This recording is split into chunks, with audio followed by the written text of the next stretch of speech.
Bueno, buenas noches a todos. Esperamos que se encuentren bien. Vamos a dar inicio con este espacio para el webinar del día de hoy, pues teniendo en cuenta que tenemos solamente una horita para abordar un tema que tiene bastantes aristas, ¿no?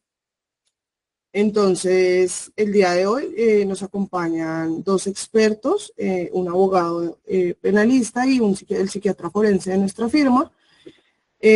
Durante la sesión abordaremos temas claves y vamos a ir resolviendo preguntas. Les agradezco si las pueden ir dejando en el chat. Con eso al final de la sesión las vamos resolviendo con los expertos. El día de hoy recuerden que vamos a abordar el tema sobre la psiquiatría forense y su intervención en los casos de violencia intrafamiliar.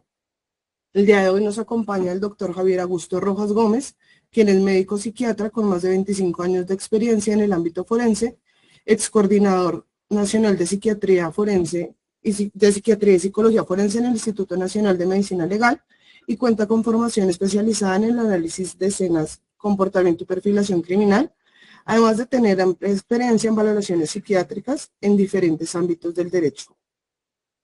También nos acompaña el doctor Carlos Andrés Herrera, abogado especialista en Derecho Penal, Constitucional y Administrativo, quien cuenta con más de 14 años de experiencia en la rama judicial como auxiliar de magistrado en la Sala Penal del Tribunal Superior del Distrito Judicial de Cali, juez de control de garantías de adolescentes y adultos, juez de ejecución penal y medidas de seguridad, asesor en el Congreso de la República en la Comisión de Acusaciones, asesor en la Oficina de Control Disciplinario de Instrucción de Migración Colombia, asesor en la Oficina del Juzgamiento de Secretaría de Educación Distrital y abogado litigante.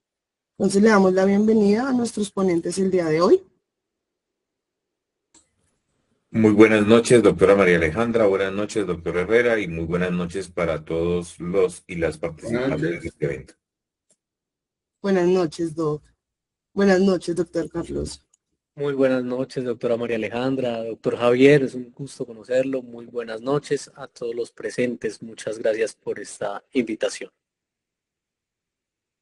Con mucho gusto, Doc. Entonces damos inicio con el doctor Javier Rojas y nuevamente las preguntas las vamos dejando en el chat para al final resolverlas. Perfecto, muchísimas gracias. Voy a empezar a compartir pantalla. Ahora les voy a preguntar si se observa bien, por favor, para poder continuar con la charla. Por favor, infórmenme si ahí están viendo la presentación. Sí, Doc. Ahí se ve. Sí, se ve la presentación. Muchísimas gracias. Bueno, me ha correspondido, a partir de esta invitación tan hermosa que me hicieron, hablar del rol de la psiquiatría forense en la evaluación de la violencia intrafamiliar. Y pues, mientras estamos aquí, voy a estar bien trayéndoles para compartir algunas imágenes artísticas. Tengo cierta fascinación por la pintura y por la música. Y en este caso se trata de una obra de Artemisia Gentileschi, una de las primeras mujeres exponentes del arte pictórico del Renacimiento. Ya más adelante les voy a contar por qué la traigo a ella, pero mientras la traigo aquí, aprovecho para contarles que cuando empecé a trabajar en el área forense, muchas veces me vi involucrado en casos donde todo parecía muy sencillo.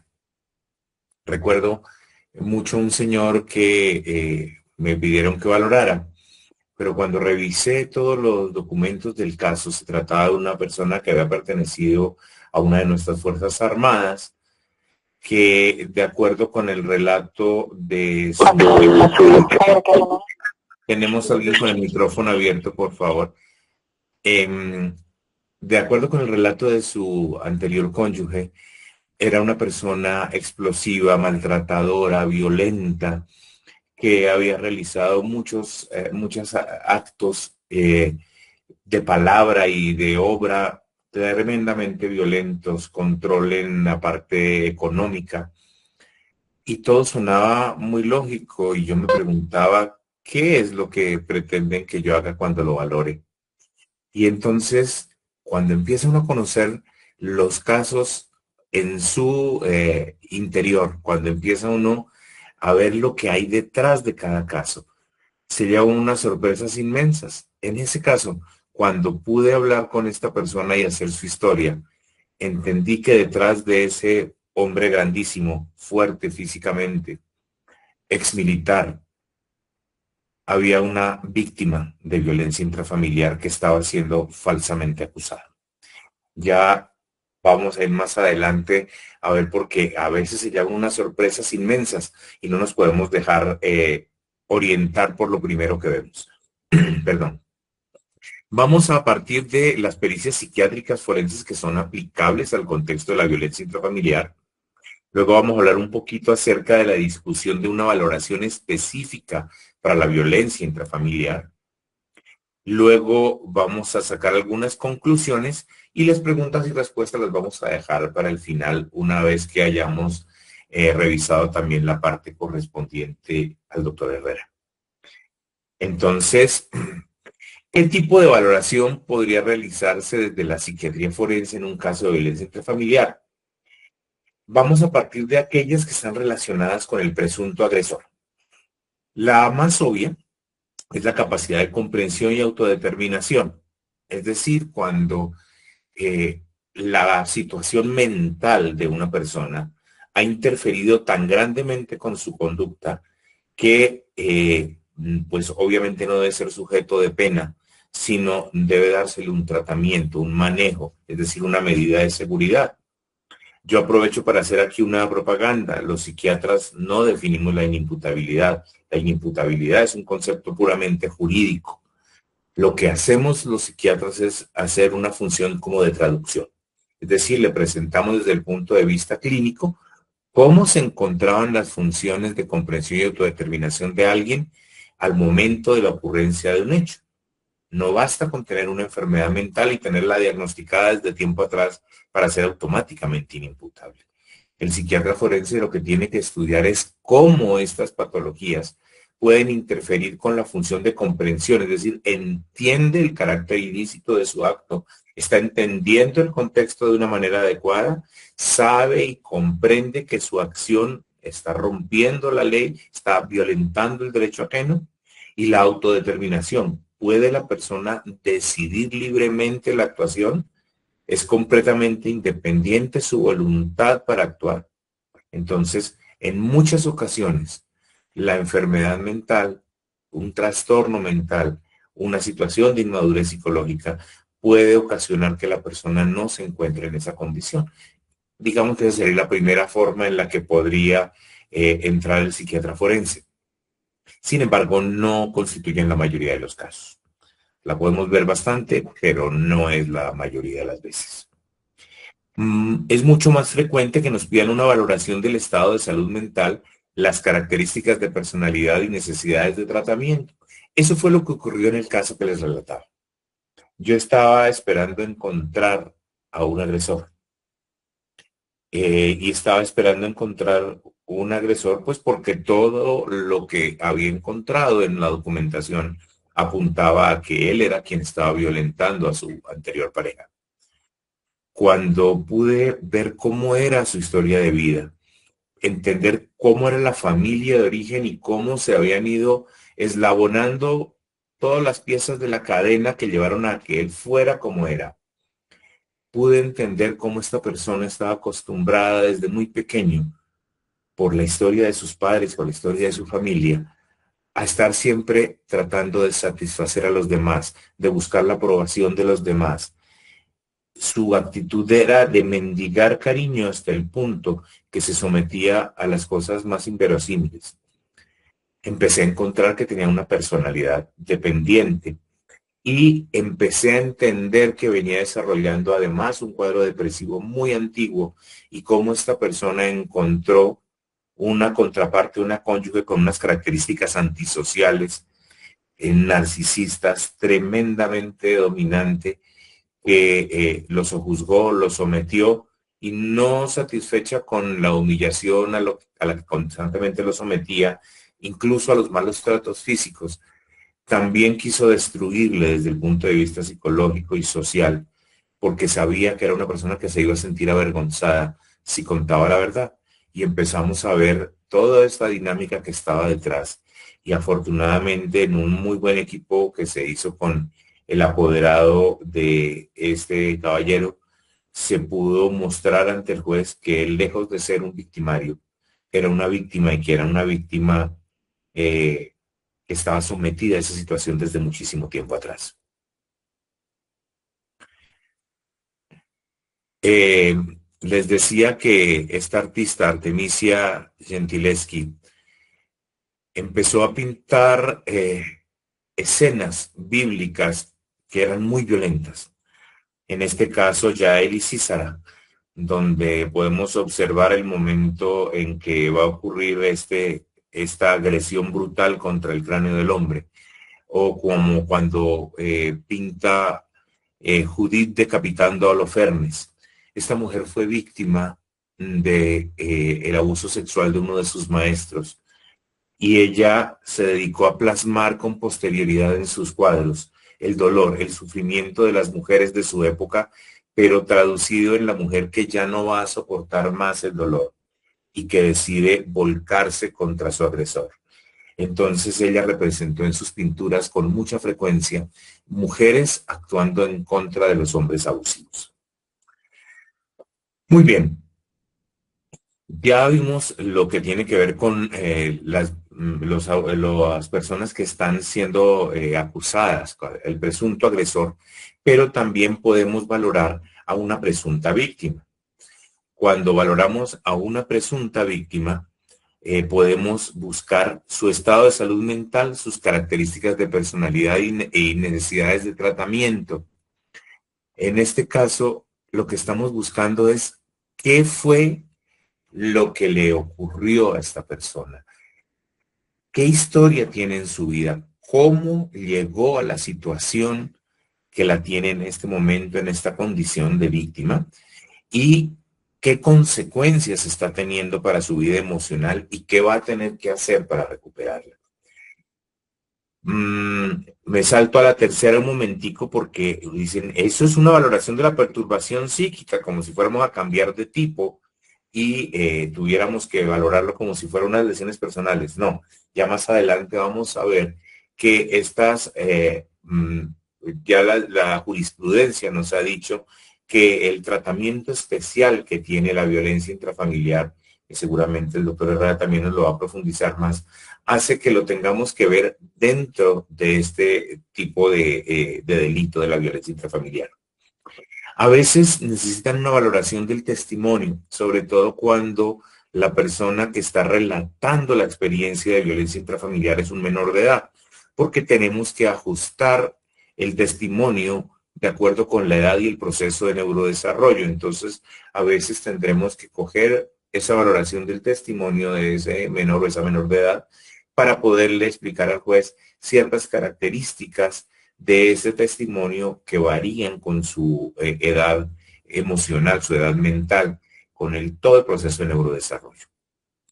A veces vamos a determinar el daño psíquico. ¿Cuándo vamos a determinar el daño psíquico? Cuando ya estemos en la parte que tiene que ver con la reparación del daño. Es decir, a diferencia de la valoración que busca las necesidades de tratamiento y el estado de salud mental, aquí en el daño psíquico estamos buscando es qué es lo que la persona requiere reparar. Nos preguntamos si es el deber del psiquiatra realizar la valoración del riesgo. Sabemos que por disposiciones también de sentencias anteriores, sobre todo de tipo internacional, medicina legal está obligada a realizar una valoración de riesgo y ha diseñado instrumentos para este fin. Tenemos que entender que las valoraciones de riesgo son útiles, pero todas las valoraciones de riesgo hablan de probabilidad de que algo ocurra. No están diciendo que una persona necesariamente va a terminar en esta circunstancia. Hay que tenerlo en cuenta porque en muchas ocasiones la violencia intrafamiliar puede terminar en un homicidio, bien sea atentado o que se lleve a cabo de manera real, ¿no? Aquí hay un cambio de artista, Kate Kolbitz. Se trata de una mujer alemana que plasmó en sus trabajos artísticos previos a la Segunda Guerra Mundial, todo el dolor, el sufrimiento, la miseria a la que son sometidas las personas, habiendo hecho énfasis sobre todo en las personas más vulnerables, los niños, las mujeres, principalmente las mujeres mayores. Bien. Si vamos más allá de la valoración del presunto agresor y de la presunta víctima, ¿qué más podemos nosotros hacer desde el punto de vista de la psiquiatría forense? Se nos pide a veces hacer una valoración específica de la violencia intrafamiliar y uno se pregunta, ¿cómo es esa valoración de la violencia intrafamiliar? ¿Se parece a la de la perturbación psíquica? ¿Se parece a la búsqueda de las consecuencias emocionales que han sido ocasionadas por la persona que está violentando a otro? ¿Se parece a la de daño psíquico donde tenemos que buscar la reparación? Entonces, lo que tenemos que buscar es dentro del ámbito doméstico si algo puede denominarse maltrato. Los psiquiatras nos ocupamos obviamente más del maltrato de la esfera psicológica, ¿no? Del maltrato físico, pues quedan otras evidencias que pueden ser valoradas por un médico forense. En el maltrato psicológico son esas las que vamos a entrar a buscar. Para eso estoy acompañando con la imagen de La sombra de la violencia de Néstor Villacampa. Néstor Villacampa es un pintor español de origen gallego y quien ha desarrollado muchos aspectos relativos a la violencia en sus diferentes formas. De él también es este que se llama Los golpes de vivir, que aluden a la violencia verbal. El problema de una valoración específica para la violencia intrafamiliar, tenemos que tener presente que el bien jurídico que estamos buscando no es la integridad personal, porque eso es lo que tiene que ver con el delito de lesiones personales. Entonces, ¿cómo podemos entender en un sentido un poquito más amplio lo que es la violencia intrafamiliar? Resulta que medicina legal, que es quien rige las pericias que realizamos aquí en Colombia, aún no ha publicado una guía específica para violencia intrafamiliar. Y esto pues ha resultado en que no tenemos ese referente tampoco. En la época en que yo trabajaba allá y desde esa época y desde un poquito antes se venía buscando tratar de definir esto y tal vez a lo que habíamos llegado más, basándonos en la jurisprudencia, era que el bien jurídico que se está protegiendo es la unidad y la armonía familiar.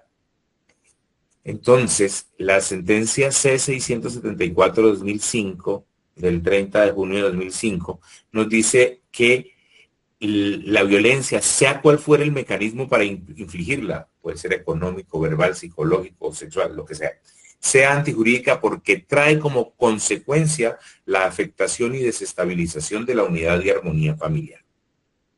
Y en la C-368-14 nos dicen que aún en los actos de violencia que estén ocasionando daños en el cuerpo o en la salud, no existe identidad entre este comportamiento que figura violencia intrafamiliar y las lesiones personales, porque la condición del sujeto activo con quien tiene la víctima una relación derivada de la pertenencia al mismo núcleo familiar es una circunstancia que permite diferenciar los dos delitos y que justifica el establecimiento de consecuencias punitivas diversas por parte del legislador en cuanto genera una mayor lesividad de la conducta. Entonces, no tenemos que centrarnos solamente en lo que veríamos en las lesiones personales, sino que tenemos que entender este maltrato como todas esas formas de violentar a alguien que están ocasionando una alteración de esta unidad y esta armonía.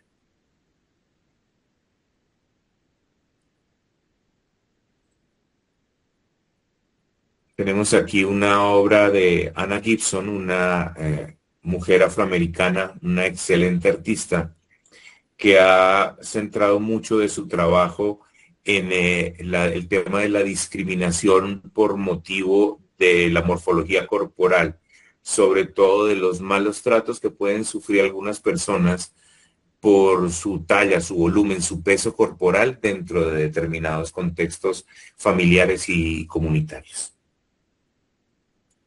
Entonces, ¿cómo podríamos operacionalizar el concepto de maltrato psicológico, que es lo que vamos a buscar?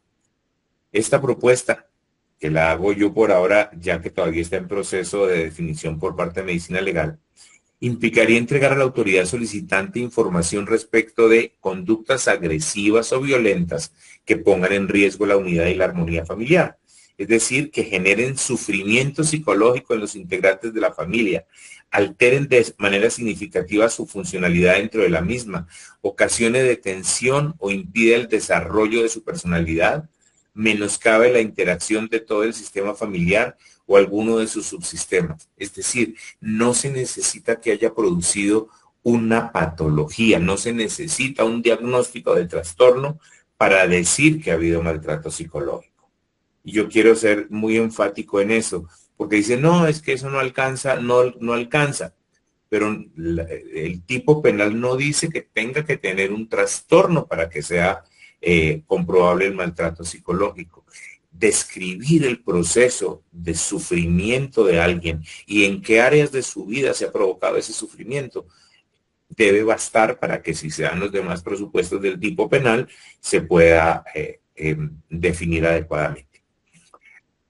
Por supuesto, esta evaluación debe dar cuenta de las características previas de la personalidad, el desarrollo y salud mental de los integrantes implicados, la presencia de afectación como consecuencia de los hechos investigados, las necesidades de tratamiento y, por supuesto, los riesgos individuales o colectivos que derivan de perpetuarse la situación. Por ejemplo, si hay riesgo suicida, si se espera que haya una escalada violenta, que pueda terminar en un homicidio, un feminicidio, un filicidio o cualquiera de las otras situaciones pues que todos podemos prever como fruto de este escalamiento. En nuestra Colombia tenemos un artista que también ha trabajado mucho con el mundo interior de las personas que refleja. Es Dorian Flores, que viene trabajando desde un tiempo ya largo, desde los 70s y 80s, viene haciendo un trabajo bien bonito desde el punto de vista pictórico. Quiero terminar con esto. La violencia hiere el cuerpo y la mente del que la ejecuta, del que la sufre, de los que lloran, de toda la humanidad. Nos rebaja a todos. Son las palabras de Kathy Rice. Quedo atento pues a las preguntas que ustedes tengan a bien hacerme más adelante y voy entonces a dejar de compartir pantalla. Regálenme un segundito.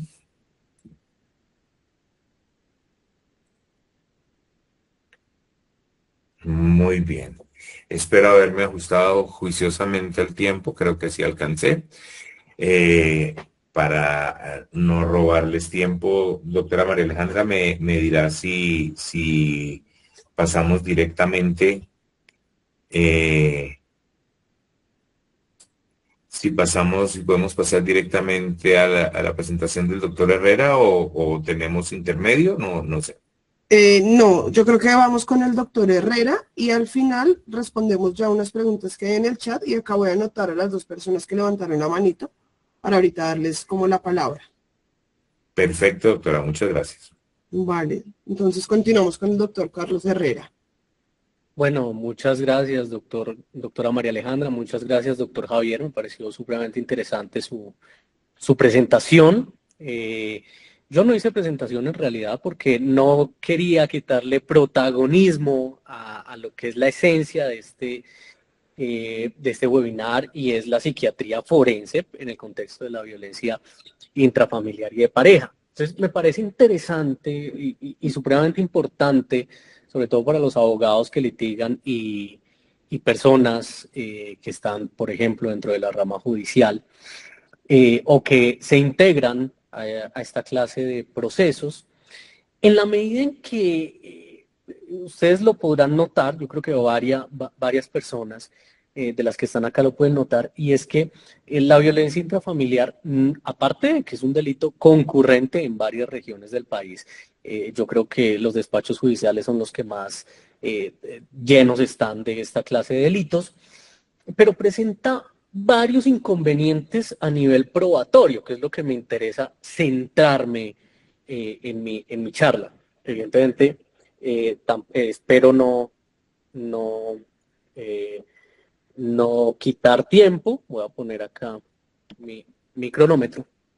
Entonces, para tal efecto, yo quiero centrarme básicamente en ciertas aristas. Uno, en esa importancia del concepto de familia que tiene actualmente para la legislación colombiana, unos criterios muy someros de tipicidad y unos conceptos sobre el particular, sobre todo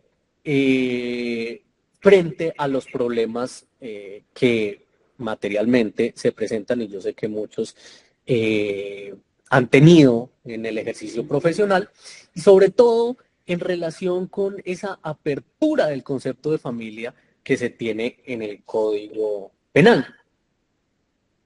A ver, si ustedes observan, ese concepto de familia ha ido para algunos evolucionando, para otros no tanto, porque ya pasamos de ese viejo concepto de qué es familia, conformado por un hombre, una mujer, unos hijos, de esa denominación formal y de otrora que teníamos de matrimonio como institución principal, y pasamos entonces a la actualidad a unos conceptos de familia donde ya no es la bigamia como una conducta punible, ya no tenemos esos matrimonios ilegales, sino que tenemos unos conceptos que aperturan el concepto de familia y que le dan entonces una mayor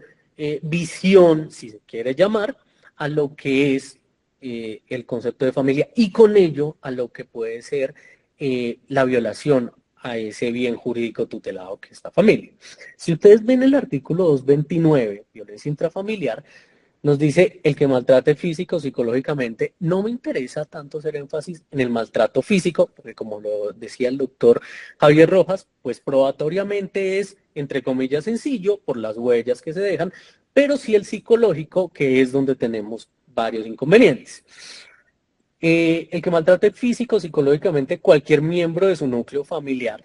Seguimos con el concepto de núcleo familiar, que ya lo vamos a ver de qué trata. Siempre que la conducta no constituya delito sancionado con pena mayor, como lo decía el doctor Javier, pues evidentemente nosotros tenemos que tener mucho cuidado en que pues, no superemos unos límites de una tentativa de homicidio, de una tentativa de feminicidio u otro delito similar que pueda contener una pena más grave.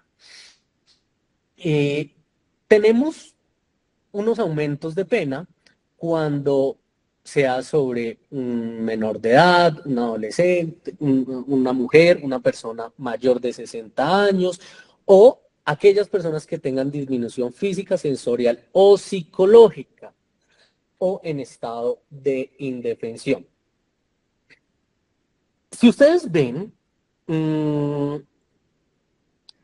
el parágrafo primero de ese artículo 229 contiene ciertas características que al momento de tener un proceso deberemos valorar. Por ejemplo, cuando se realice la conducta entre cónyuges o compañeros permanentes, aunque se hubieran separado o divorciado. Entonces miren que el concepto de familia se extiende incluso a esos lazos que permanecen frente a cónyuges que ya no conviven o compañeros permanentes que se hubieran separado o divorciado. El padre y la madre de familia, aun cuando no convivan bajo el mismo hogar, si el maltrato se dirige contra el otro progenitor. Claro, entonces ya tenemos familias donde uno trabaja en Bogotá, el otro trabaja en Cúcuta y se ven esporádicamente, pero sigue considerando el legislador como familia. quien no siendo miembro del núcleo familiar, miren que ahí ya extiende aún más. Ustedes recordarán esa variada jurisprudencia de la Corte Suprema de Justicia, donde dice, bueno, sí, la nana, por ejemplo, esos vínculos de familiaridad normales o no normales, sino los comunes, que eran lazos de sangre, pues no se tienen, pero esta persona empieza a ser parte de la familia y considerada como familia. Y entonces, ¿por qué no extender su protección a esta clase de personas?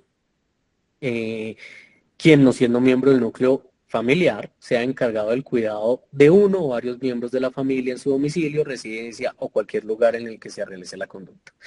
Las personas con las que se sostienen o hayan sostenido relaciones extramatrimoniales de carácter permanente que se caractericen por una clara e inequívoca vocación de estabilidad. Miren ustedes que hay un caso muy sonado en Bucaramanga de un médico muy reconocido, donde precisamente esta persona tenía una relación fuera del matrimonio, y allí se lleva este caso por violencia intrafamiliar, otros delitos. ¿Por qué? Porque se dice, mire, se tienen relaciones extramatrimoniales de carácter permanente, porque cada semana se ven o cada fin de semana, y además había una inequívoca vocación de estabilidad por algunos mensajes que se cruzaban donde se prometía dejar a la esposa, tener una familia con esta persona.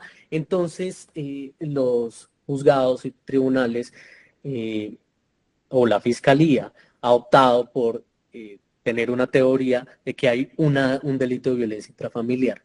Miren ustedes que entonces no es el viejo concepto que se tenía sobre hombre-mujer, se puede dar entre personas del mismo sexo la conformación de una familia. Ustedes lo saben por la variada discusión que se ha dado a nivel constitucional, específicamente en la Corte Constitucional, donde se apertura esta clase de relaciones y entonces se protege ese concepto de familia, no por el hecho biológico de ser hombre y mujer, sino por la conformación de un proyecto con esas características,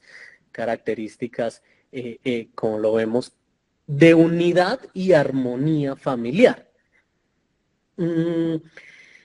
Si ustedes ven el objeto, o en términos generales, el concepto de tipicidad tiene unos elementos objetivos del tipo.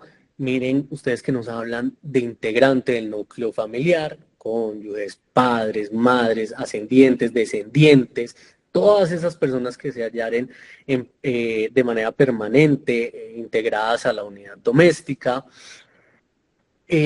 Como lo decía el doctor, tiene un objeto de protección y es mantener las condiciones que favorezcan la conservación de la unidad familiar, ese clima de armonía, comprensión, que no se altere, digámoslo así, esa dinámica familiar.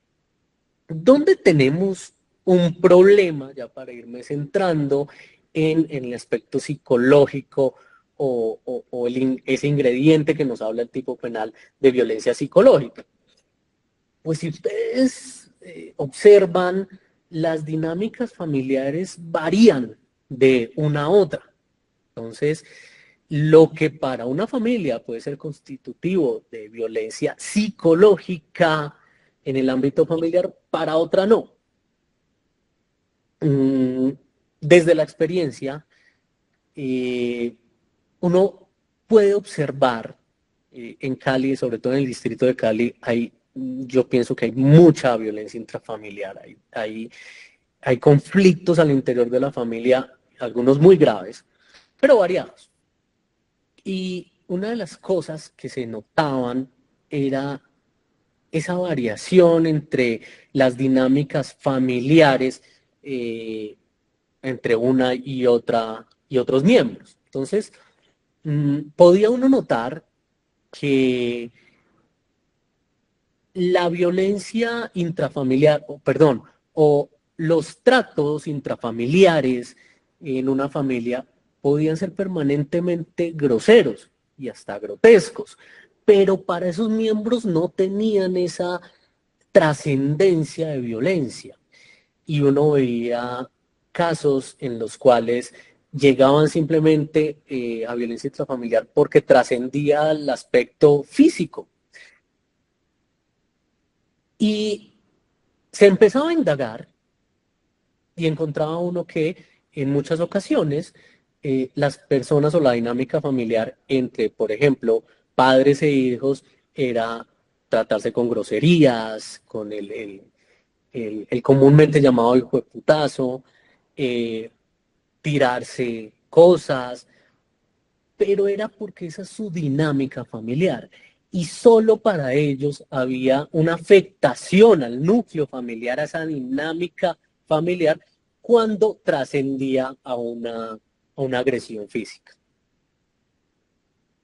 En otros eventos, claramente, pues uno veía que efectivamente las dinámicas familiares eran muy sanas, por decirlo así, muy respetuosas en el trato, muy cordiales en el trato, pero la violencia intrafamiliar llegaba a los juzgados porque en algún momento se rompía esa cordialidad. Entonces, en alguna discusión no había maltrato físico, pero sí había ofensas, habían groserías y por eso llegaban. Entonces, miren ustedes que uno de los grandes problemas que tenemos con el delito de violencia intrafamiliar es precisamente entender esas dinámicas familiares que se suscitan al interior de ese núcleo.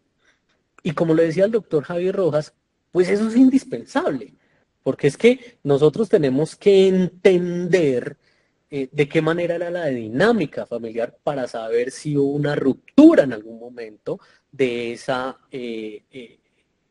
del concepto de familia, si hubo una ruptura de, de esos lazos que haya supuesto, evidentemente, estar en un delito de violencia intrafamiliar.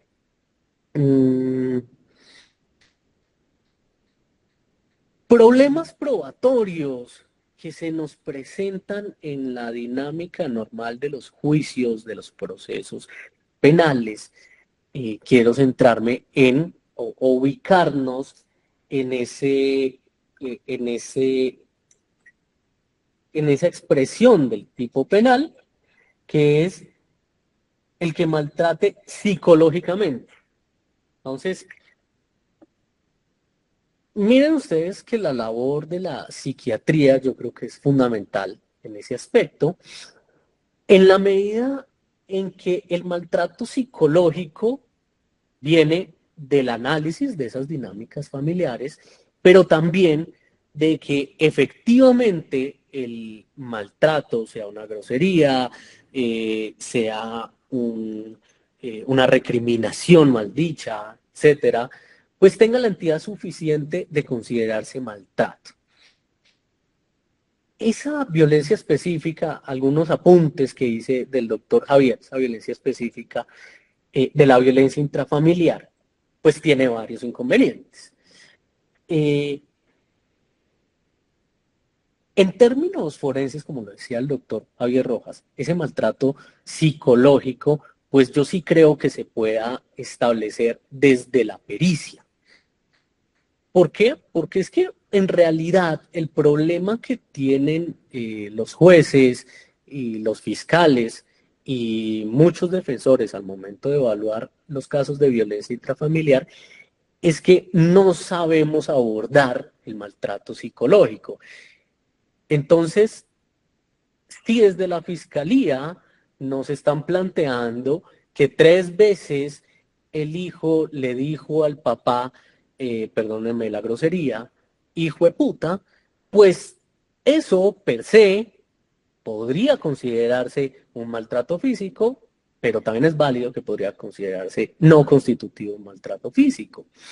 Por eso es que hago énfasis en que una pericia sobre esa valoración específica,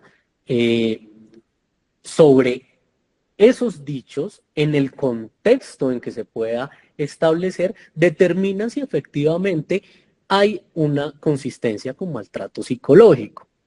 Ustedes saben que la cultura de nosotros también es decir groserías entre personas que se tienen confianza, y eso no constituye ningún maltrato, no se dice en ese sentido.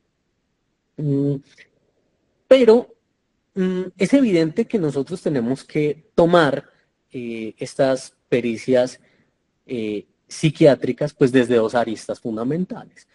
Una, si vamos a actuar como víctima o si vamos a actuar desde el ámbito del victimario, ¿ya? Desde el ámbito como victimario, pues, evidentemente el derecho penal tiene varios inconvenientes, y pues nosotros nos rige un derecho penal de acto y no de autor.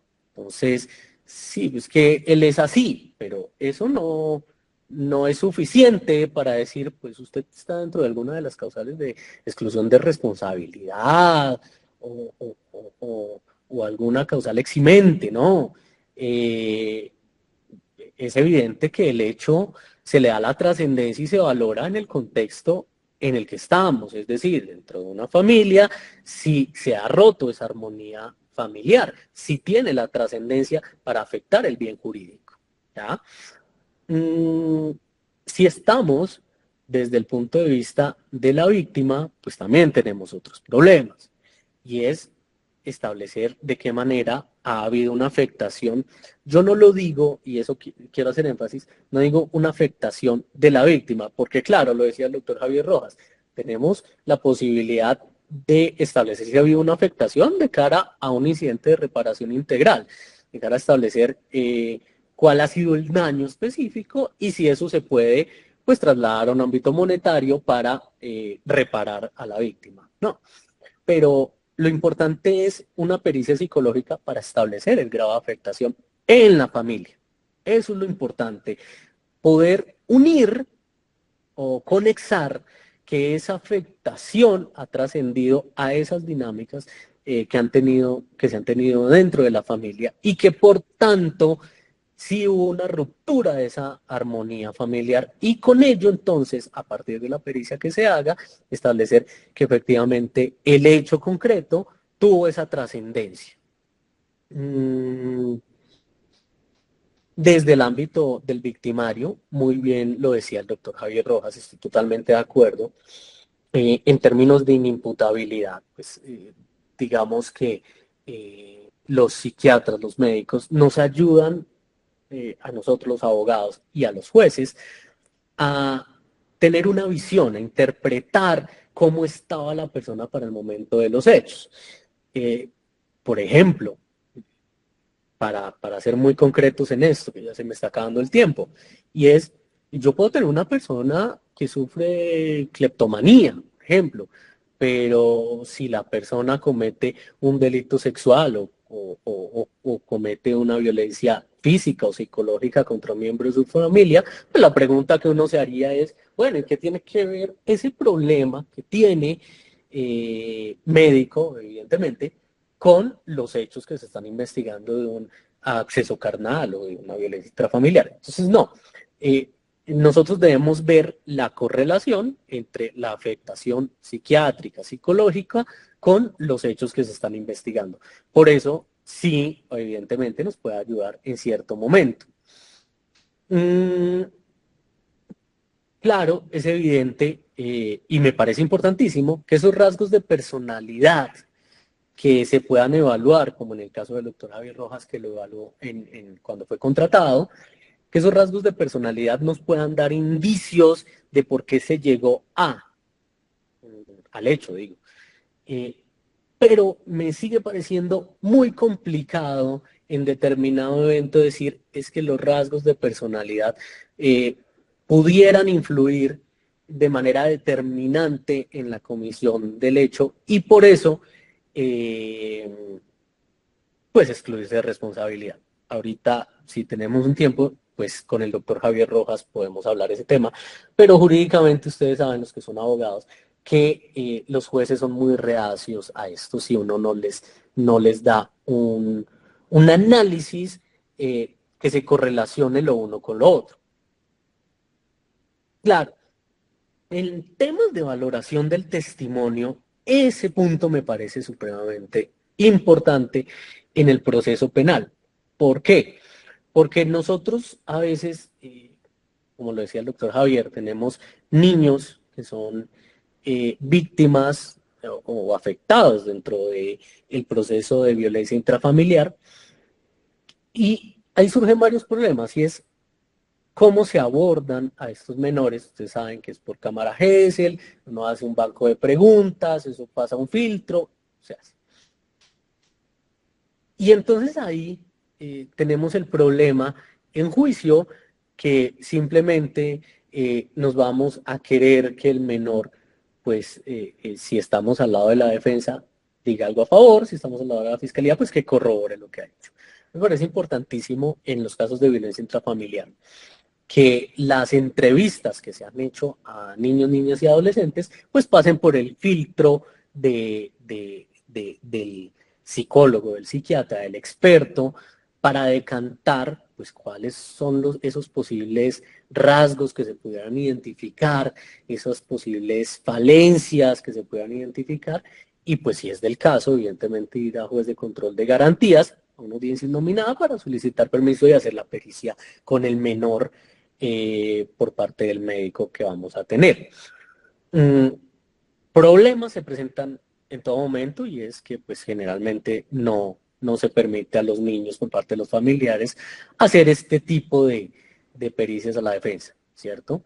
Pero pues para eso tenemos las vías legales, que pues ustedes ya lo sabrán y no es objeto de esto.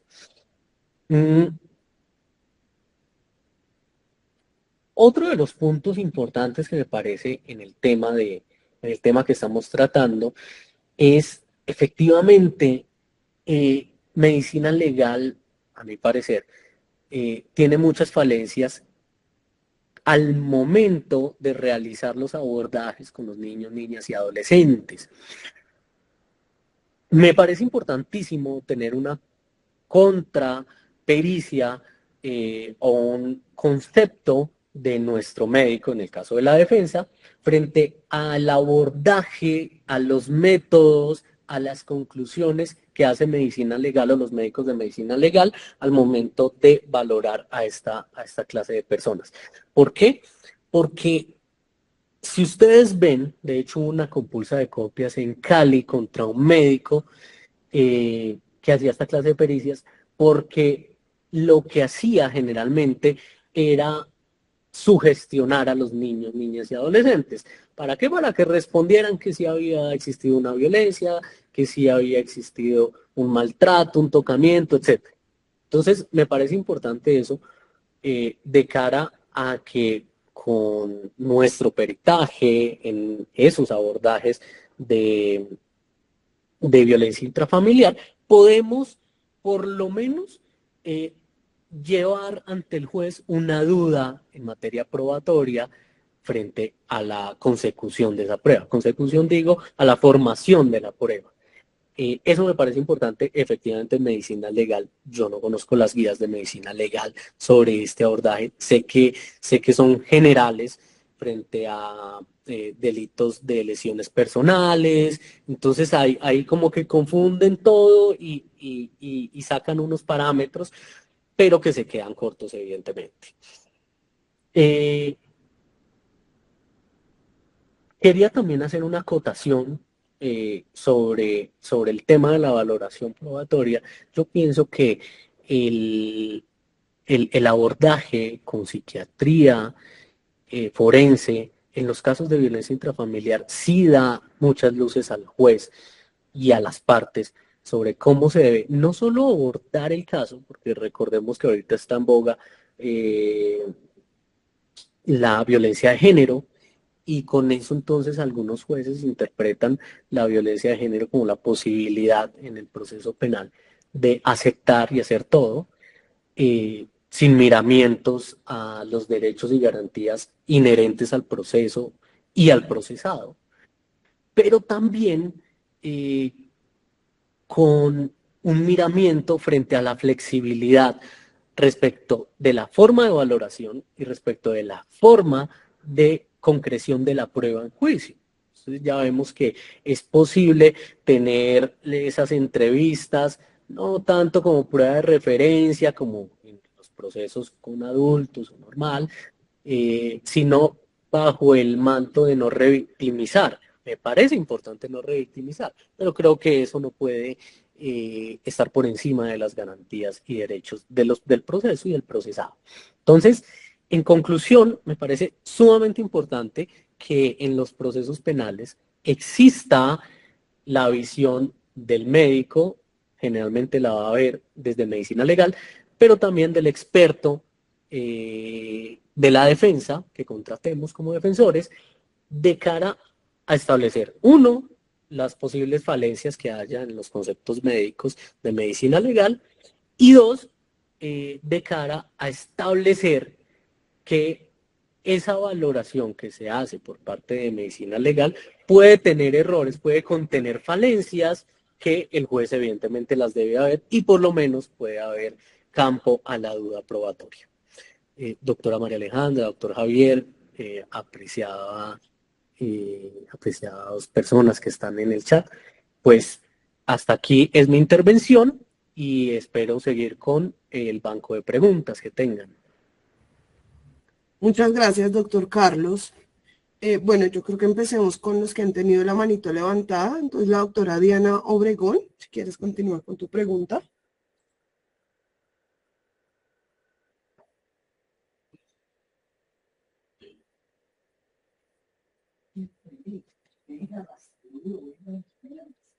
Pasemos entonces con la doctora Luz Adriana.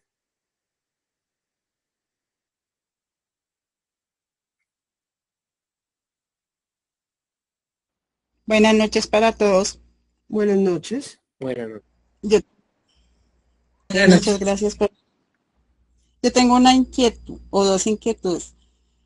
Es que alguien a mí me hablaba de que a veces la violencia intrafamiliar también se genera o sea, mi pregunta es ¿qué tan cierto es que posiblemente una persona sea violenta o se vuelva violenta debido a la violencia que la madre tuvo en la gestación? Esa es una pregunta. Y la otra, para preguntar, se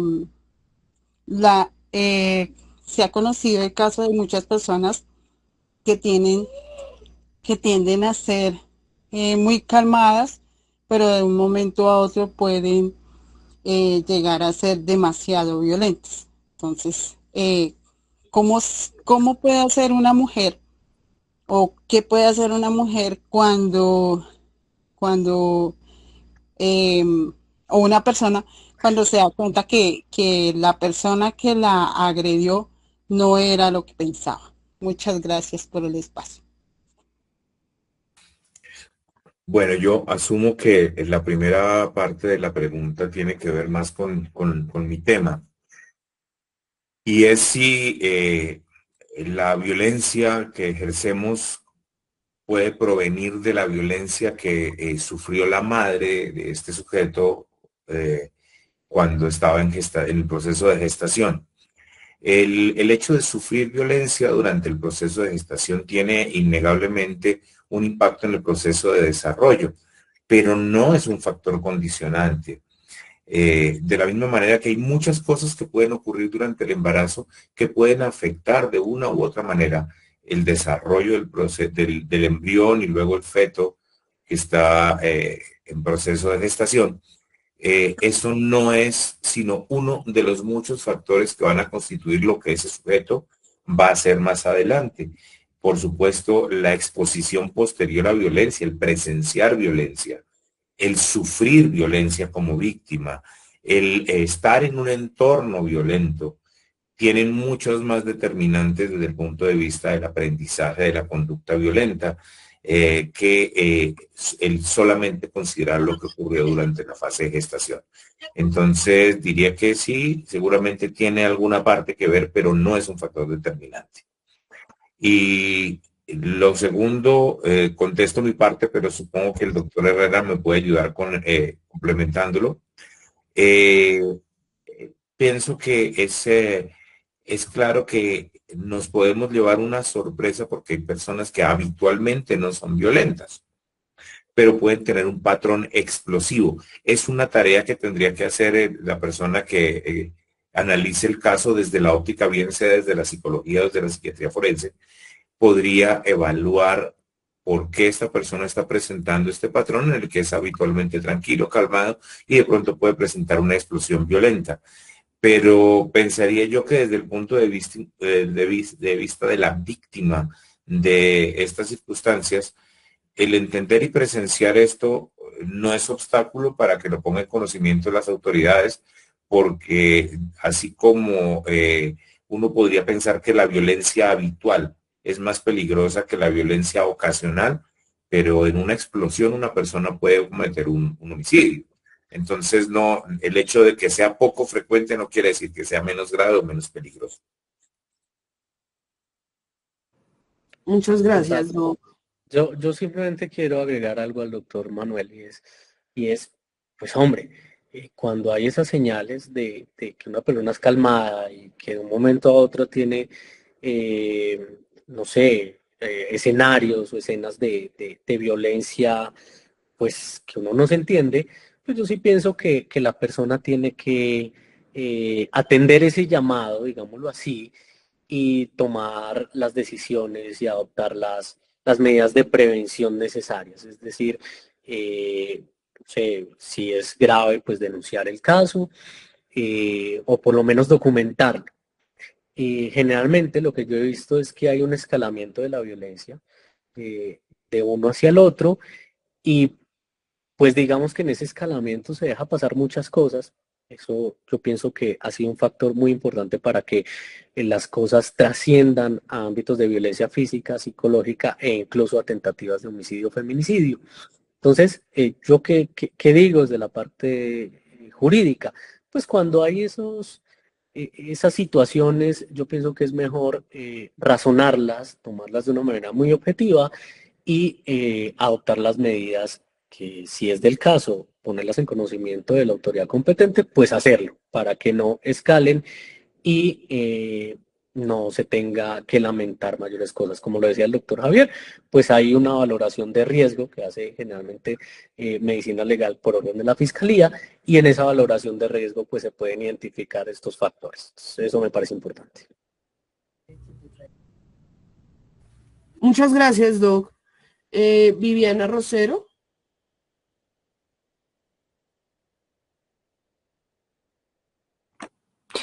Buenas noches para todos.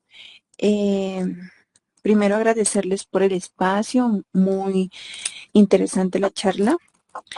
Mi pregunta va respecto a que si hay tips o características o rasgos ya estipulados para evaluar a una persona violenta, de acuerdo pues a lo que el doctor nos había mencionado, el doctor Javier, a lo de la historia de vida, la familia de origen, más que todo en esos aspectos. Sí, buenas noches. Mm, Hay algunos síntomas predictores de comportamientos que son predictores de violencia. El mejor predictor de violencia es la violencia anterior, es decir, una persona que ha venido realizando conductas violentas, generalmente en escalada, como nos decía el doctor Herrera. Es decir, que ha venido manifestando actuaciones crecientemente violentas. Puede empezar con violencia verbal o gestual y puede irse incrementando gradualmente hacia la violencia física, por ejemplo. Ese es un predictor de conducta violenta.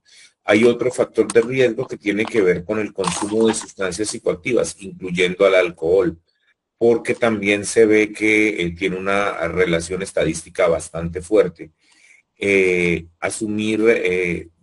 Consumir este tipo de sustancias, pues disminuye los niveles de control racional sobre los impulsos y hacen que la persona actúe más fácilmente de una manera impulsiva. Entonces eso también tiene que prender nuestras alarmas. Si miramos comportamientos tempranos de la persona y la historia temprana, el haber crecido en un ambiente violento, no necesariamente la sola familia. Por ejemplo, hay comunidades o sectores donde se normaliza la violencia y eso puede ser un factor de riesgo, pero no lo podemos decir tampoco de manera automática. Muchas personas crecieron en medios violentos o incluso en familias violentas y desarrollaron defensivamente una conducta pacífica, tolerante y conciliadora, porque a veces las personas respondemos identificándonos con el agresor o a veces nos identificamos con la víctima y tratamos de tomar otra posición. Sin embargo, si uno va sumando factores de riesgo, podría nombrarle muchísimos, pero digamos que estos son como los que más frecuentemente podemos encontrar, o podemos ver niños que desde muy temprano en la vida están teniendo conductas disruptivas respecto del derecho ajeno. Por ejemplo, personas que tienden a maltratar a los más pequeños o que han maltratado animales. Esto parece una pequeñez, pero es algo supremamente serio.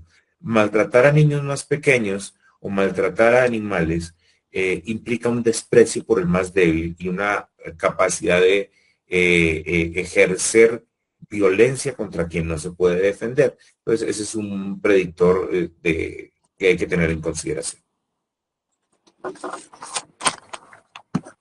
Doc, muchísimas gracias, muy amable. Muchas gracias, doctor Javier. Claire Claros.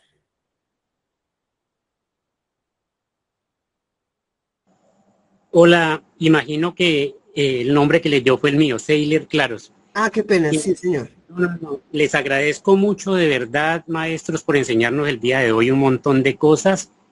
Tengo una pregunta bien importante, la otra es una curiosidad. Si abusivamente me permiten preguntar las dos, por favor respóndanme más importante la primera que voy a hacer y si quieren la segunda, me resuelven una curiosidad bien importante.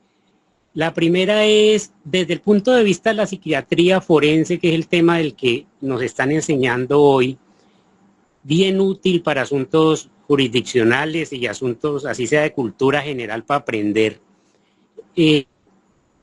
Hay variables o hay situaciones o hay ítems especiales. Aclaro, mi experiencia en cuanto a las familias ha sido con familias heterosexuales, es decir, con una sola pareja y mujeres, siendo yo hombre, pero es muy común en la época en la que estamos que haya parejas de todo tipo, hombres con hombres, mujeres con mujeres, todos contra todos, etcétera. Perdónenme que lo exprese así, para hacer más dinámico y más rápido mi intervención. Hay algunas variables, digamos, que hacen que haya una tendencia más marcada por algunos tipos de conductas dependiendo de el tipo de pareja del que estemos hablando o el tipo de familia del que estemos hablando. Esa es la primera pregunta. La segunda es, en esas situaciones de violencia intrafamiliar, no solo pareja y no violencia intrafamiliar, que es el tema de hoy, hay, digamos, aportes que pueda hacernos a todos acerca de la conducta de menores de edad, que cada vez son como más dañaditos, como más malitos, no tan buenos muchachos. Ayúdennos, por favor, explicándonos alguna de esa información. Maestros, muchas gracias por su esfuerzo el día de hoy. Bueno, voy a tratar de contestar la primera que tiene que ver directamente conmigo, la segunda nuevamente, de pronto también nos puede ayudar mucho el doctor Herrera. Que yo conozca, no hay una diferencia significativa de la violencia al interior de las parejas dependiendo de si es una pareja homo o heterosexual. Es decir, si son parejas de dos hombres o de dos mujeres, parejas estables, no conozco yo una diferencia significativa. Lo que pasa es que si miramos los volúmenes, pues deduciríamos erróneamente que es más violento el hombre dentro de una pareja heterosexual, pero porque la mayoría de los casos, siendo el grueso de la población, la mayoría de los casos que se denuncian son de un hombre contra una mujer, que es lo estadísticamente más frecuente. Pero ni siquiera eso es cierto, porque sabemos que la violencia de mujeres contra hombres es subdenunciada, subdiagnosticada y está subregistrada. Entonces, ni siquiera dentro de las mismas parejas heterosexuales podemos saber qué es en realidad más frecuente. Tenemos los números absolutos que nos dirían que los hombres de las parejas heterosexuales serían los más violentos, pero eso es una falacia, es un error de interpretación a partir de los números, porque tendríamos que mirar ya específicamente. Lo que podríamos prever es que el tipo de detonantes de las conflictivas en los diferentes tipos de parejas sí pueden ser diferentes, porque, por ejemplo, hay desacuerdos de género que serían menos frecuentes en ciertos tipos de pareja y en otros no. Pero que podamos hablar de una diferencia significativa entre ellas, que yo conozca, no la hay. Y contesto parcialmente el otro tema. Sí podemos evaluar a los menores que están ejerciendo violencia contra otros miembros de la familia. No es raro, sobre todo los preadolescentes y los adolescentes con frecuencia podrían tener conductas constitutivas de violencia intrafamiliar. Desde las amenazas hasta las agresiones físicas más serias. Y pues sabemos que a veces ha escalado hasta el punto, no son muchos, por supuesto, son casos atípicos, extraños, pero tenemos casos de homicidios cometidos por menores de edad al interior del núcleo familiar. Entonces, claro, estos menores deben ser evaluados como el agresor en cualquier otro de los contextos, pero no sé si se refería a usted a alguna particularidad de lo jurídico, en cuyo caso nos puede ayudar muy seguramente el doctor Herrera. Gracias, doctor. Yo complemento sus respuestas porque estoy totalmente de acuerdo. Sobre el primer tópico, yo estoy totalmente de acuerdo con lo que usted dice, es decir, yo creo que es un error, es una falacia suponer que los casos de violencia intrafamiliar son generalmente hombre a mujer. Yo pienso que hay un tema cultural ahí muy importante y es, pues, todavía el machismo arraigado en que, ¿cómo así que su mujer le pega? Y entonces le pega y usted se deja y tras de eso la denuncia. Yo pienso que al interior de esas dinámicas familiares se ve bastante maltrato, sobre todo el psicológico, de mujer a hombre, pues evidentemente digo desde lo que puedo suponer, porque pues evidentemente no he hecho ningún estudio sobre el particular, pero sí creo que se presenta muchos índices, grandes índices de maltrato de mujer hacia hombre, sino que eso no trasciende al ámbito judicial. Yo creo que es así. Sobre el segundo ítem, pues de hecho lo digo desde mi experiencia cuando fui juez municipal de control de garantías para adolescentes, se veía mucho maltrato, mucha violencia intrafamiliar, sobre todo de adolescentes hacia sus abuelos, hacia sus papás, no casi hacia los hermanos, pero sí vi mucho adolescente procesado, obviamente en la justicia penal para adolescentes, que es, tiene otros parámetros y otros conceptos, pero sí había muchísimo menor que maltrata y es también bajo una cultura de no, pues como usted es menor, entonces no le va a pasar mucho. No lo van a llevar a una cárcel, lo van a llevar a un centro de formación, pero no le va a pasar mucho. Y sobre todo se veía lastimosamente en estratos de la región un poco bajos, donde el muchacho quería estar permanentemente en la calle, quería tener pues vicios y que no le dijeran nada, no quería estudiar. Entonces esos parámetros de conducta que le ponían los abuelos, los papás, pues no eran aceptados y escalaba el tema a una violencia intrafamiliar, a veces pues mucho más grave. Pero digamos que sí, se presenta mucho. Y pues ellos tienen para hacer de tratamiento penal. Maestro, muchas gracias por sus respuestas. Continúen, por favor. Muchas gracias. Seguimos con Lady Espinosa. Les voy a pedir el favor que tratemos de hacer las preguntas un poco más cortas o puntuales para no alargarnos tanto y poderle dar la palabra a todos.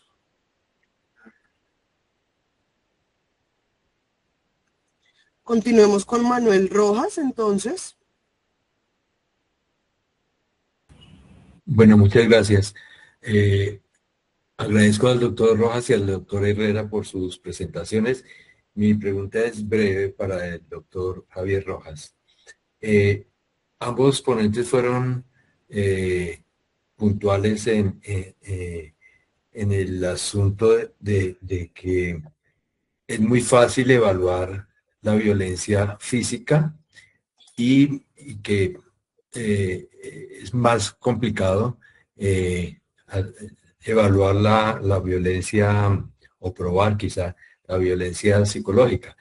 Pero eso se refiere a casos donde se está tratando de evaluar esto cuando ha sido ejercida en tiempo reciente. ¿Qué tan factible, doctor Rojas, es evaluar o probar un caso de violencia intrafamiliar que ha sido ejercida o que fue ejercida muchos años antes, donde en este momento no existen evidencias, pero si acaso lo único que podría haber es pruebas testimoniales? Gracias. Interesantísima pregunta, doctor Manuel Rojas. Esto es un problema real y no solamente se restringe al maltrato físico y psicológico pasados. Eso lo vemos en muchos delitos o en muchas situaciones que no nos quedan documentadas de ninguna manera. Sabemos la fragilidad que tiene la prueba testimonial comparada con algo que se pueda demostrar con una evidencia desde lo físico. Y cuando ha pasado mucho tiempo, o a veces cuando la persona ya no se encuentra en una condición, por ejemplo, cuando se trata de una persona, un adulto mayor, que en el momento en que se ejerció violencia contra esa persona, y después ya no nos queda un registro porque, por ejemplo, tiene una demencia o ha perdido la posibilidad de hablar porque tiene una afasia, porque tuvo un accidente cerebrovascular. Entonces, en esas circunstancias es muy difícil a menos que alguien haya hecho un registro en los sistemas de salud. A veces me he encontrado una notica perdida de alguien que estaba haciendo una vacunación y el auxiliar de enfermería que hizo la vacunación dejó una notica donde habló de que el abuelo tenía tales y tales características, o alguien que hizo una valoración por psicología por un motivo diferente, preguntó a la persona y dejó un registro documental. Sin eso realmente es muy difícil y muchos de estos casos se nos van a escapar de las manos porque no vamos a tener la manera de probarlo. Sobre todo hay malos tratos que, por ejemplo, se ejercen a través de la negligencia, los malos tratos por omisión de cuidado. Si no hay un registro documental en una historia clínica, es casi imposible de probarlo y pues tenemos que saber que así va a ser. Cuando la persona está en capacidad de contarlo y que ese testimonio sea susceptible de ser leído por un profesional de la salud mental y se ha presentado, pues claro, podemos. Pero si la persona o ya no está o la persona no está en condición de expresárnoslo, se nos va a perder. Muchas gracias, doctor Rojas. Muchas gracias, Doc. Voy a pasar a hacer algunas preguntas de las que hay en el chat, que fueron como las primeras personas que escribieron. Doctora, perdón, buenas tardes. ¿Volvió otra vez mi audio? ¿Aló? Doctora, buenas tardes, qué pena. Es que ahorita me dieron a mí el turno, pero no puede bloquear el audio. No sé si todavía pueda realizar la pregunta, disculpe. Usted me dirá. Sí, señora. Muchísimas gracias. Bueno, resulta que yo he revisado, por ejemplo, que En medicina legal se lleva por lo menos las valoraciones psicológicas, ¿sí? Pues es diferente por lo menos a lo que realiza el investigador de la fiscalía, que realiza pues entrevistas. Ya en casos de personas mayores o de adultas o personas adultas, eh, no se puede, no hay un registro, como por ejemplo cuando sucede con los menores de edad, o en muchos casos, por ejemplo, de violencia sexual, en la que en el menor de edad existen protocolos que quedan registrados por parte del CTI, que quedan grabados en una cámara de GESEL y que queda grabado en una camarita, así, con video y audio-video, mejor dicho.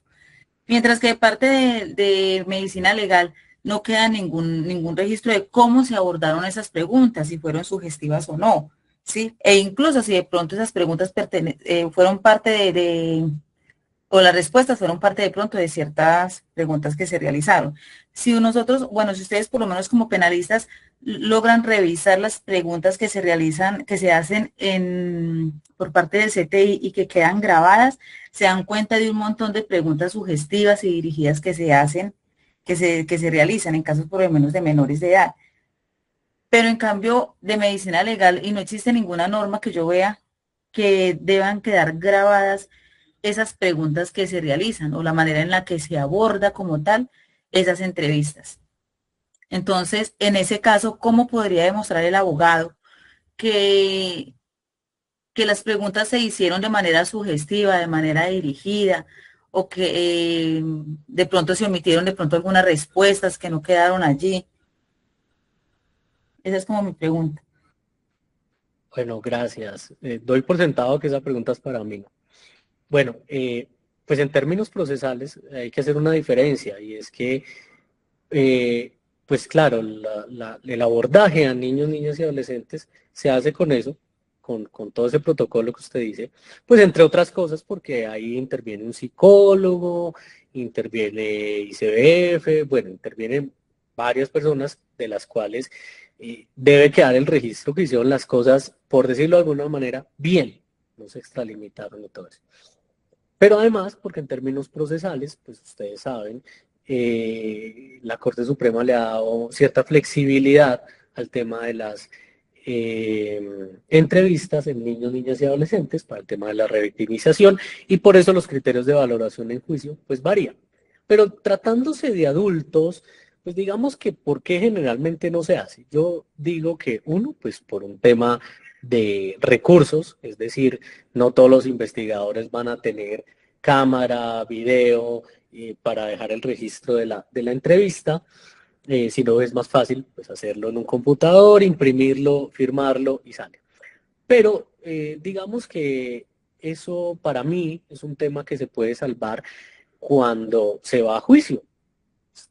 Tenemos o sabemos que en punto al juicio, pues el adulto debe ir. ¿Por qué? Porque si no es una prueba de referencia, muy posiblemente inadmisible, porque el testigo sí está dispuesto, sí está allí, pero no ha querido ir. Entonces se valorará como una prueba de referencia inadmisible. Pero además, porque generalmente desde la fecha en que se hace la entrevista hasta la fecha que la persona va a juicio, pues pueden transcurrir varios años. Entonces, ¿cómo lo puede hacer usted para decir, no, es que este señor sí fue guiado, por decirlo algo, o está mintiendo? Pues haciendo el interrogatorio o el contrainterrogatorio, si somos si somos defensores, y utilizando esas entrevistas, sea para impugnar credibilidad o, si es del caso, refrescar memoria, pero sobre todo para impugnar credibilidad, porque generalmente en la práctica probatoria, pues uno puede descubrir que la persona ha mentido. Eso es lo importante, de que usted como abogado pues estudie muy bien lo que se ha dicho, ahí va a poder identificar algunas contradicciones y podrá ser objeto de impugnación de credibilidad con el testigo en juicio, que es diferente. Entonces, digamos que sí, hay una problemática en esas. Uno sabe que pues somos humanos y se pueden suceder cosas como que la persona vaya preparada, bueno, todo esto, pero el escenario propicio será el juicio oral, donde la persona tendrá que ir a rendir testimonio ante el juez, porque de resto no va a ser prueba lo que ha dicho. Ya si se murió o si desapareció, si está secuestrado, pues ya se mirará si esa prueba de referencia puede ser admitida como tal, pero en todo caso, la ley dice que esas pruebas de referencia tienen un valor menguado y con ellas no es suficiente para estructurar una sentencia condenatoria. Entonces, el tema es probatorio en juicio. Muchas gracias, Doc. Yo quisiera agregar una cosita pequeñita de explicación. Yo era coordinador nacional de psiquiatría y psicología forense cuando salieron las primeras 13 guías. No pusimos obligatorio el uso de equipos de videograbación por un tema de recursos. Necesitábamos que hasta en la unidad más pequeña de medicina legal del país hubiera la posibilidad de realizar las pericias y que los profesionales que no están adscritos a medicina legal y estaban en cualquier población tuvieran la posibilidad de realizar una valoración con las características que iban a ser exigibles en las guías. Entonces no podíamos poner el estándar tan alto porque iba a ser irrealizable y eso iba a limitar la posibilidad de las pericias a ciertos lugares y a ciertos especialistas. Gracias, Doc. Bueno, de las preguntas que escribieron en el chat, ahí voy a unir dos que habla como que teniendo en cuenta que de cara al derecho penal, que es de acto, ¿qué otras pruebas o qué otro tipo de evaluaciones podría presentar el procesado? Y cómo también podría solicitar una valoración psiquiátrica o psicológica para que la realice medicina legal.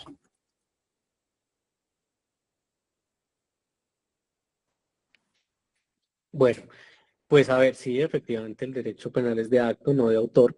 Digamos que en el tema probatorio es complejo porque, claro, el procesado puede tener, por ejemplo, testimonios, que es la prueba más común en el proceso penal, el testimonio. ¿Cuál es el problema del testimonio? Pues que en estos casos, y como suele suceder en los casos de violencia sexual, pues generalmente se hace en la familia, en lo privado que se desarrolla pues esas condiciones de familia. Entonces, digamos que pues allí es un poco complejo porque puede ser que un testigo sea uno de los hijos, un hermano, y pues ustedes saben que ellos en el ámbito penal, pues pueden declarar o no, no hay problema. Entonces, digamos que ese es un primer problema. Yo sé, lo conozco, que por ejemplo, para quienes utilizan el servicio de Defensoría Pública, la Defensoría Pública tiene estos expertos y generalmente se hacen pericias por allí. Es decir, digamos que tiene todo un convenio investigativo de la misma Defensoría Pública que ayuda en muchos casos a generar una buena defensa, ya depende del abogado adscrito pues a la Defensoría Pública que haga esa solicitud. Ahora bien, la verdad, yo de lo que conozco, sé que medicina legal, si no hay una orden de fiscalía, no es posible, digámoslo así, ayudarle a la defensa en eso, ¿sí? Tendría que tener sus propios recursos para contratar, pues, un abogado, un profesional de la medicina particular que dé un concepto de estos y que vaya a juicio y que lo explique y bueno, todo esto. Pero de lo que sea ahí me podrá corregir el doctor Javier Rojas. Medicina legal no, digámoslo así entre comillas, ayuda a la defensa a hacer esta clase de pericias si no viene con una orden de fiscalía. No, doctor, no es así. Por lo menos en la teoría. Perdón por la equivocación entonces, porque pues yo no siempre tengo en la teoría no es así. En la práctica es difícil, pero sí es posible. De hecho, en la época que yo estuve en medicina legal, hice varios peritajes para la defensa. Simplemente porque llegaba la solicitud adecuadamente realizada, aunque hay una dependencia funcional de medicina legal respecto de la fiscalía, sí se presta el servicio también para otras personas y la defensa lo puede solicitar. En la práctica es difícil por la congestión de casos, porque obviamente van a entrar primero los casos que manda la fiscalía por X o Y, sobre todo los que son con preso, etcétera, etcétera, van a tener prelación. Entonces el tema de tiempo va a ser escaso, pero lo pueden pedir. por una parte. Pero lo otro que yo quería decir, porque no quiero que suene extraño lo que dije en la presentación. Cuando nosotros hacemos las valoraciones de personalidad o las hace psicología, no las hacemos para hacer una asimilación directa, que sería el convertirlo en un derecho penal de autor. No es que como esta persona no tiene características antisociales, entonces automáticamente decimos no cometió el delito. Eso sería el error.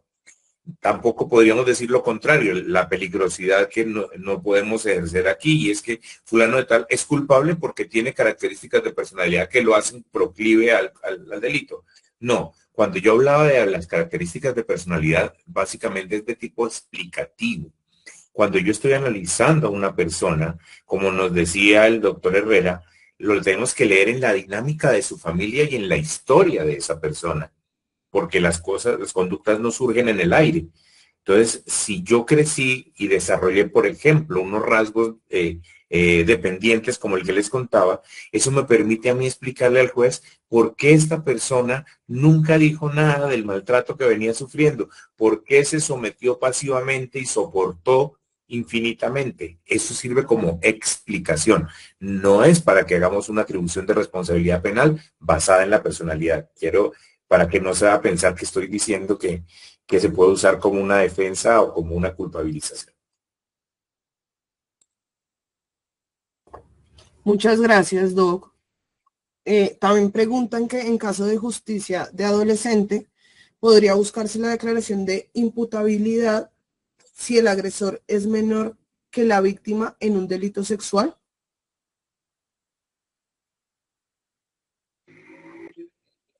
Perdón, doctora, disculpe, yo la verdad no entendí muy bien la pregunta. Que si se puede buscar la declaratoria de imputabilidad, ¿lo podría leer otra vez? Inimputabilidad. Pues ahí ponen imputabilidad si el agresor es menor que la víctima cuando hay un delito sexual. Pues a ver, lo traslado a lo que entendí. A ver, el agresor es menor, ¿cierto? Puede haber inimputabilidad si la víctima es mayor, pero estamos en la justicia penal para adolescentes, sí, claro. Es que la inimputabilidad también existe en la justicia para niños, niñas y adolescentes, digámoslo así, porque eso no depende de la edad, ¿cierto? Depende de un estado, de un estado mental diferente. El doctor Javier pues, ya lo explicó, de una alteración, por decirlo así. Entonces digamos que la inimputabilidad se puede dar hablando de victimarios o de procesados, sea adolescente o sea mayor. Pero lo que quiero indicar es que no es por la edad que se da esa inimputabilidad. Pues claro, nosotros no vamos a juzgar, porque la ley no lo permite, a un menor de 8 años, ¿cierto? Pues estoy hablando de los menores, niñas o adolescentes, que son objeto de judicialización penal conforme la ley lo establece. Entonces, claro que estas personas pueden demostrar la inimputabilidad en cierto caso, claro que sí. O sea por, pues como lo digo, lo reitero, no solo por su edad, no por su edad, pero sí por otros factores que puedan afectar su mente, por decirlo así, y que los hayan afectado al momento de la comisión del hecho. Claro que sí se puede. Muchas gracias, Doc. Otra que creo que es corta es, si dos personas que habitan bajo el mismo techo en una casa se pueden considerar como un núcleo familiar. O sea, entiendo que la pregunta iría orientada a que si entre ellas hay alguna disputa, se podría considerar como violencia intrafamiliar por habitar el mismo techo. Así no haya como un vínculo familiar o una relación entre ellas. Sí, es que recordemos que el concepto de familia no es un concepto restringido. O sea, no era el antiguo concepto de hombre, mujer, hijo que vivían en un mismo techo. No, es lo que pretende proteger ahora el legislador son esos lazos que pueden trascender a lazos familiares, a lazos que se identifiquen como persona de la familia. Por eso miren que yo ponía el ejemplo de las nanas, o de las personas que no son familia, no tienen un lazo de consanguinidad entre unos y otros, pero esa persona está permanentemente en la familia, en la dinámica familiar, comparte incluso el cariño de los que están unidos por lazos familiares o lazos de sangre, como los conocemos, por ejemplo, el señor que se casa con la señora y tienen un hijo, pero ahí está la nana y entonces comparten con la dinámica familiar esos lazos que incluso hay familias que lo dicen así, es que ella es una parte más de nuestra familia, es una parte esencial de nuestra familia. Entonces comparten ciertos lazos que trascienden a la familia. Claro, se les paga por el servicio, sí, pero empiezan a forjarse esos lazos tan particulares que dentro del núcleo se le protege y se le respeta como un miembro de la familia. Entonces, ¿que sí se puede? Sí, sí se puede. Muchas gracias, Doc. Y ya la última para cerrar, ya nos extendimos media horita más, es hasta qué punto los dictámenes psiquiátricos influyen en las decisiones que los jueces toman cuando son casos de violencia intrafamiliar. Pues a ver, eso depende, ¿no?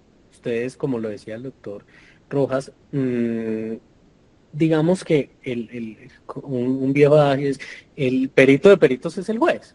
Entonces, no es que el médico diga, mire, aquí hay una violencia intrafamiliar, no, pero el peritaje sí nos puede dar indicios o nos puede llevar a tener una luz y un panorama mucho más amplio de lo que se ha desarrollado en el marco de esa familia, de cómo eran las relaciones interpersonales y de cuál era el grado de afectación a partir de, por ejemplo, desde la violencia psicológica, a partir de todo lo que le ha dicho el hombre a su esposa, no sirve para nada, es que usted no hace bien las cosas, es que usted no sirve sino para planchar y para barrer. Entonces, el peritaje sí nos va a dar un margen más amplio de acreditación frente a todo eso que ha podido decir la víctima, que es desde la parte de lo que siente, por decirlo así, y el grado de afectación de esas conductas. Entonces, a mí me parece que sí sirve para establecer efectivamente si hay un daño, pero daño lo digo desde una afectación psicológica, desde una violencia psicológica que efectivamente nos diga o le dé al juez más indicios de que efectivamente eso se ha producido, que por eso ha existido un daño, una afectación y que por tal razón, pues entonces sí se ha producido. Pero también desde el ámbito de la defensa, porque uno podría decir, bueno, todos esos contraperitajes u otros peritajes que se hagan, pues dan luces al juez, por ejemplo, de que lo que conoció al inicio por parte de la fiscalía, pues está mal hecho desde cómo se abordó, de que, no sé, si hay una guía especial, pues no se tomó los parámetros de esa guía, que el perito abordó a la víctima con preguntas sugestivas, la llevó a unas respuestas. Entonces ya hay dudas sobre que esa afectación que se dice a partir de unos hechos que se están investigando, pues efectivamente se haya producido. Eso cómo se podría añadir, por decirlo así, pues con pruebas testimonial, donde, como nos lo dice el doctor Rojas, pues diga, no, es que había una violencia recíproca, por decirlo así, y lo que contó la víctima, que era violencia, era la respuesta a, por ejemplo, las palabras soeces que ella había generado con anterioridad. Entonces se le da otro contexto. A mí sí me parece que es importante, sobre todo para atacar siempre van a medicina legal por parte de Fiscalía, sobre todo para atacar o dar un grado de duda frente a el hecho, sobre todo frente al hecho. Me parece importante entonces tener esos peritajes. Me parece completamente importante. Agregaría una cosita pequeñita. Sí. hay que también tener en cuenta la calidad del perito y del peritaje, porque no solamente estoy hablando de medicina legal, también en el ámbito privado. Hay personas con muy poca experiencia que se arriesgan a peritar y de pronto cometen errores de forma y de contenido que pueden ser evidentes y quitarle todo el peso. Claro, eso permite que se haga una refutación efectiva también por cualquier medio. Entonces hay que también tener en cuenta porque no todo el mundo está en la capacidad de hacer bien un informe pericial, porque también depende del entrenamiento que tenga, de la experiencia que tenga, de la formación que tenga, ¿no? Muchísimas gracias, Doc. Bueno, me disculpo de antemano con los que tienen la manito levantada, pero pues ya vamos media hora sobre el tiempo que teníamos programado. Igual cualquier duda que tengan, los invito a que nos escriban al WhatsApp del Centro de Especialistas Forenses y allí podríamos darle una orientación sobre el caso puntual que tengan o sobre alguna duda que presenten respecto a este tema. Les agradezco mucho la asistencia. También les agradezco si nos pueden calificar por el link que les dejé en el chat y esperamos seguir contando con su participación en los siguientes webinars que vienen para el mes de febrero. Muchas gracias al doctor Rojas, al doctor Carlos por los aportes, que creo que finalmente sí son relevantes en todo este fenómeno de la violencia intrafamiliar, ¿no? Muchas gracias, doctora María Alejandra, doctor Javier y a todos los asistentes, muy amables por su deferencia para con nosotros. Muchas gracias, doctor Herrera, doctora María Alejandra. Muy buena noche para todos y para todos los asistentes. Muchas gracias por tan importante. Muchas gracias. Para todos, mil gracias y les deseo una excelente noche.